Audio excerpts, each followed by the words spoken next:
श्री सच्चिदानंद सद्गुरु साईनाथ महाराज की जय। अध्याय 42 महासमाधि की ओर।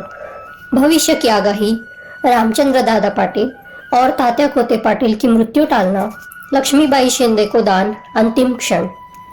बाबा ने किस प्रकार समाधि ली, इसका वर्णन इस अध्याय में किया गया है। प्रस्तावना। गत अध्यायों की कथाओं से यह स्पष्ट प्रतीत होता है कि गुरु कृपा की केवल एक किरण ही भवसागर के भय से सदा के लिए मुक्त कर देती है तथा मोक्ष का पथ सुगम करके दुख को सुख में परिवर्तित कर देती है। यदि सद्गुरु के मोह विनाशक पूजनीय चरणों का सदैव स्मरण करते रहोगे तो तुम्हारे समस्त कष्टों और भवसागर के दुखों का अंत होकर जन्म मृत्यु के चक्र से छुटकारा हो जाएगा। इसलिए जो अपने कल्याणार्थ चिंतित हो उन्हें साई समर्थ के अलौकिक मधुर लीलामृत का पान करना चाहिए। ऐसा करने से उनकी मति शुद्ध हो जाएगी। प्रारंभ में डॉक्टर पंडित का पूजन तथा किस प्रकार उन्होंने बाबा को त्रिपुंड लगाया, इसका उल्लेख मूल ग्रंथ में किया गया है। इस प्रसंग का वर्णन 11वें अध्याय में किया जा चुका है, इसलिए यहाँ उसका दोहराना उचित नहीं है। भविष्य की आगाही। पाठकों, आपने अभी तक केवल बाबा के जीवन काल की ही कथाएं सुनी है। अब आप ध्यानपूर्वक बाबा के निर्वाण काल का वर्णन सुनिए। 28 सितंबर सन 1918 को बाबा को साधारण सा ज्वर आया। यह ज्वर 2-3 दिन तक रहा। उसके उपरांत ही बाबा ने भोजन करना बिल्कुल त्याग दिया। इससे उनका शरीर दिन प्रतिदिन क्षीण एवं दुर्बल होने लगा। 17 दिनों के पश्चात अर्थात 18 अक्टूबर सन 1918 को 2:30 पर उन्होंने अपना शरीर त्याग दिया। यह समय प्रोफेसर जी नार्के की तारीख 5/11/1918 के पत्र के अनुसार है, जो उन्होंने दादा साहेब खापर्डे को लिखा था और उस वर्ष की साई लीला पत्रिका के 7-8 पृष्ठ में प्रकाशित हुआ था। इसके 2 वर्ष पूर्व ही बाबा ने अपने निर्वाण के दिन का एक संकेत कर दिया था, परंतु उस समय कोई भी समझ नहीं सका। घटना इस प्रकार है। विजयादशमी के दिन जब लोग संध्या के समय सीमोल्लंघन से लौट रहे थे तो बाबा सहसा ही क्रोधित हो गए। सिर पर का कपड़ा, कफनी और लंगोटी निकालकर उन्होंने उसके टुकड़े टुकड़े करके जलती हुई धूनी में फेंक दिए। बाबा के द्वारा आहुति प्राप्त कर धूनी द्विगुणित प्रज्वलित होकर चमकने लगी और उससे भी कहीं अधिक बाबा के मुखमंडल की कांति चमक रही थी। वे पूर्ण दिगंबर खड़े थे और उनकी आंखें अंगारे के समान चमक रही थी। उन्होंने आवेश में आकर उच्च स्वर में कहा कि लोगों, यहाँ आओ। मुझे देखकर पूर्ण निश्चय कर लो कि मैं हिंदू हूँ या मुसलमान। सभी भय से कांप रहे थे। किसी को भी उनके समीप जाने का साहस न हो रहा था। कुछ समय बीतने के पश्चात उनके भक्त भागोजी शिंदे, जो महारोग से पीड़ित थे, साहस कर बाबा के समीप गए और किसी प्रकार उन्होंने उन्हें लंगोट बांधी और उनसे कहा कि बाबा, यह क्या बात है? देव आज दशहरा सीमोल्लंघन क्या त्योहार है? तब उन्होंने जमीन पर सटका पटकते हुए कहा कि यह मेरा सीमोल्लंघन है।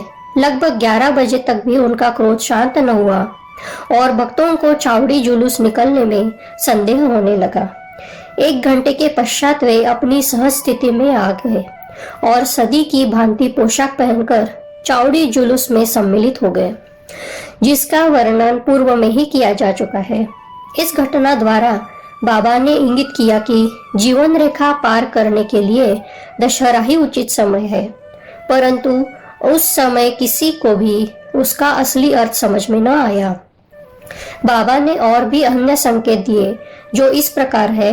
रामचंद्र दादा पाटिल की मृत्यु टालना। कुछ समय के पश्चात रामचंद्र पाटिल बहुत बीमार हो गए। उन्हें बहुत कष्ट हो रहा था।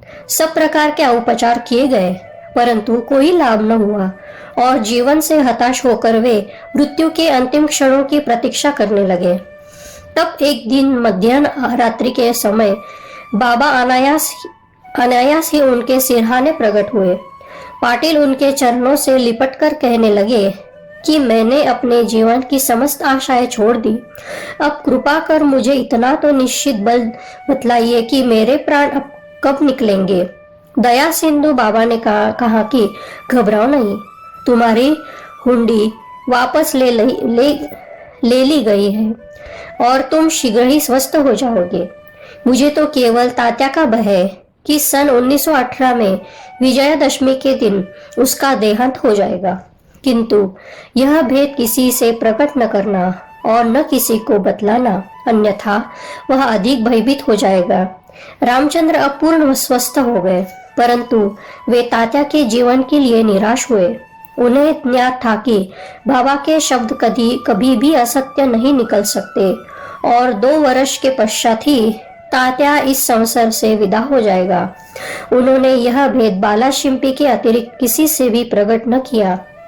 केवल 2 ही व्यक्ति, रामचंद्र दादा और बाला चिंपी, तात्या के जीवन के लिए चिंताग्रस्त और दुखी थे। रामचंद्र ने शैया त्याग दी और वे चलने फिरने लगे। समय तेजी से व्यतीत होने लगा।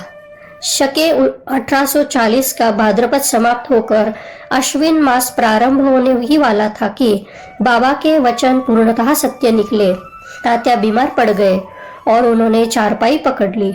उनकी स्थिति इतनी गंभीर हो गई कि अब वे बाबा के दर्शनों को भी जाने में असमर्थ हो गए। इधर बाबा भी ज्वर से पीड़ित थे।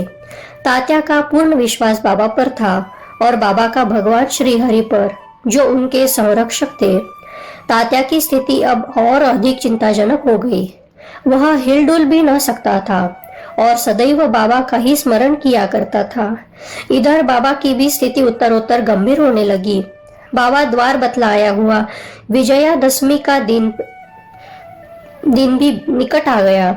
तब रामचंद्र दादा और बाला शिंपी बहुत घबरा गए।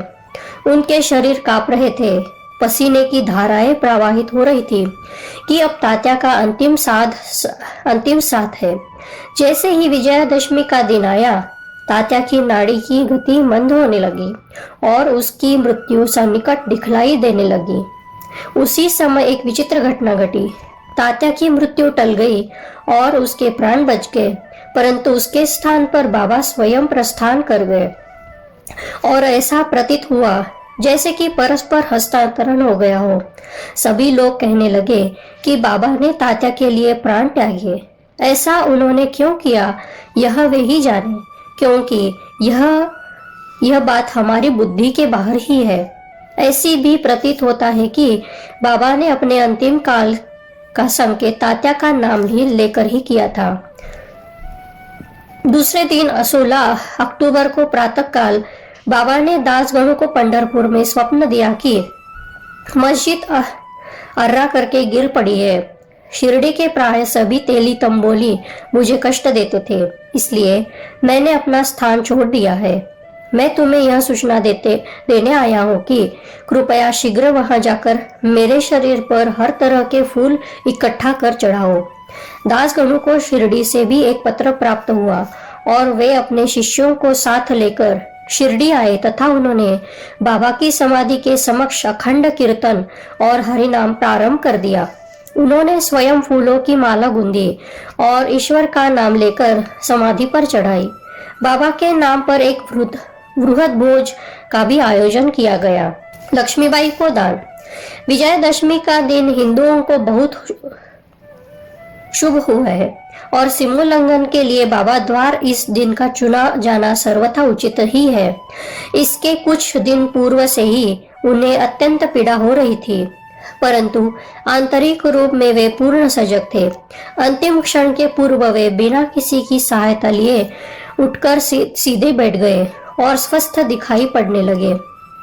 लोगों ने सोचा कि संकट टल गया और अब भय की कोई बात नहीं है तथा अब वे शीघ्र ही निरोग हो जाएंगे, परंतु वे तो जानते थे कि अब मैं शीघ्र ही विदा लेने वाला हूँ और इसलिए उन्होंने लक्ष्मीबाई शिंदे को कुछ दान देने की इच्छा प्रकट की। समस्त प्राणियों में बाबा का निवास। लक्ष्मीबाई एक उच्च कुलीन महिला थी। वे मस्जिद में बाबा की दिन रात सेवा किया करते थे। केवल भगत मालसापति, तात्या और लक्ष्मीबाई के अतिरिक्त रात को मस्जिद की सीढ़ियों पर कोई नहीं चढ़ सकता था। एक बार संध्या समय जब बाबा तात्या के साथ मस्जिद में बैठे हुए थे, तभी लक्ष्मीबाई ने आकर उन्हें नमस्कार किया। तब बाबा कहने लगे कि अरे लक्ष्मी, मैं अत्यंत भूखा हूँ। वे यह कहकर लौट पड़ी कि बाबा थोड़ी देर ठहरो, मैं अभी आपके लिए रोटी लेकर आती हूँ। उन्होंने रोटी और साग लाकर बाबा के सामने रख दिया, जो उन्होंने एक भूखे कुत्ते को दे दिया। तब लक्ष्मीबाई कहने लगी कि बाबा यह क्या है?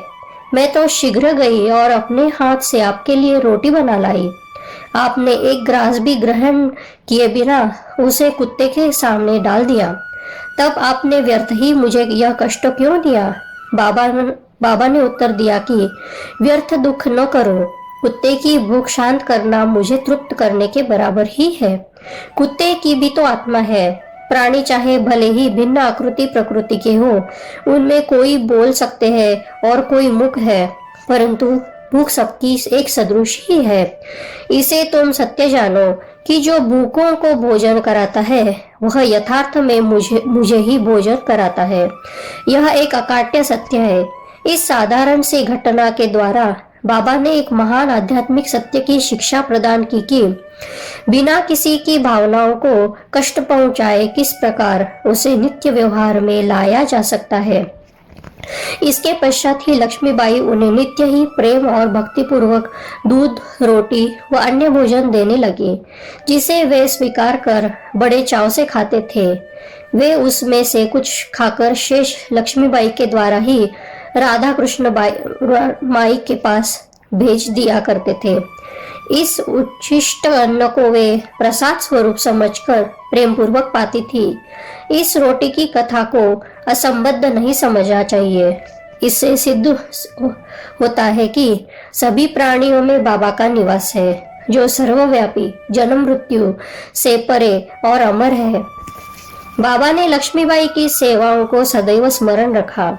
बाबा उनको भूला भी कैसे सकते थे? देह त्याग के बिल्कुल पूर्व बाबा ने अपनी जेब में हाथ डाला और पहले उन्होंने लक्ष्मी को 5 रुपए और बाद में 4 रुपए, इस प्रकार कुल 9 रुपए दिए।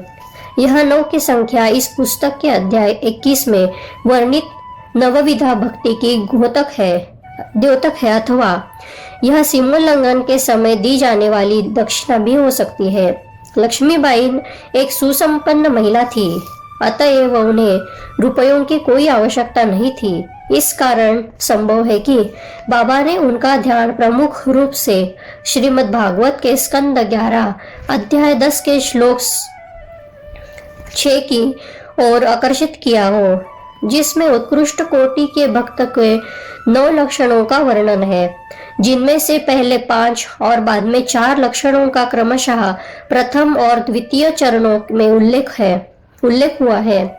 बाबा ने भी उसी क्रम का पालन किया। केवल 9 रुपए ही नहीं बल्कि 9 के कई गुणे रुपए लक्ष्मीबाई के हाथों में आए गए होंगे, किंतु बाबा के द्वारा प्रदत्त यह 9 रुपए का उपहार वह महिला सदैव स्मरण रखेगी। अंतिम क्षण बाबा सदैव सजग और चैतन्य रहते थे और उन्होंने अंतिम समय भी पूर्ण सावधानी से काम किया। अपने भक्तों के प्रति बाबा का हृदय प्रेम, ममता या मोह से ग्रस्त न हो जाए, इस कारण उन्होंने अंतिम समय सबको वहां से चले जाने का आदेश दिया। चिंतमग्न काका साहेब दीक्षित, बापू साहेब भुट्टी और अन्य महानुभाव जो मस्जिद में बाबा की सेवा में उपस्थित थे, उनको भी बाबा ने वाड़े में जाकर भोजन करके लौट आने को कहा। ऐसी स्थिति में वे बाबा को अकेला छोड़ना नहीं चाहते थे, परंतु उनकी आज्ञा का उल्लंघन भी तो नहीं कर सकते थे। इसलिए इच्छा न होते हुए भी उदास और दुखी हृदय से उन्हें वाड़े को जाना पड़ा। उन्हें विदित था कि बाबा की स्थिति अत्यंत चिंताजनक है और इस प्रकार उन्हें अकेले छोड़ना ही उचित नहीं है। वे भोजन करने के लिए बैठे तो, परंतु उनके मन कहीं और बाबा के साथ थे। अभी भोजन समाप्त भी न हो पाया था कि बाबा के नश्वर शरीर त्यागने का समाचार उनके पास पहुंचा और वे अधपेट ही अपनी अपनी थाली छोड़कर मस्जिद की ओर भागे और जाकर देखा कि बाबा सदा के लिए बयाजी आपा कोते की गोद में विश्राम कर रहे हैं। न वे नीचे लुढ़के और न शैया पर ही लेटे, अपने ही आसन पर शांतिपूर्वक बैठे हुए और अपने ही हाथों से दान देते हुए उन्होंने यह मानव शरीर त्याग दिया। संत स्वयं ही देह धारण करते हैं तथा कोई निश्चित ध्येय लेकर इस संसार में प्रकट होते हैं और जब देह पूर्ण हो जाता है तो वे जिस सरलता और आकस्मिकता के साथ प्रकट होते हैं उसी प्रकार लुप्त भी हो जाया करते हैं। श्री सद्गुरु साईनाथार्पणमस्तु। शुभम भवतु। श्री सच्चिदानंद सद्गुरु साईनाथ महाराज की जय।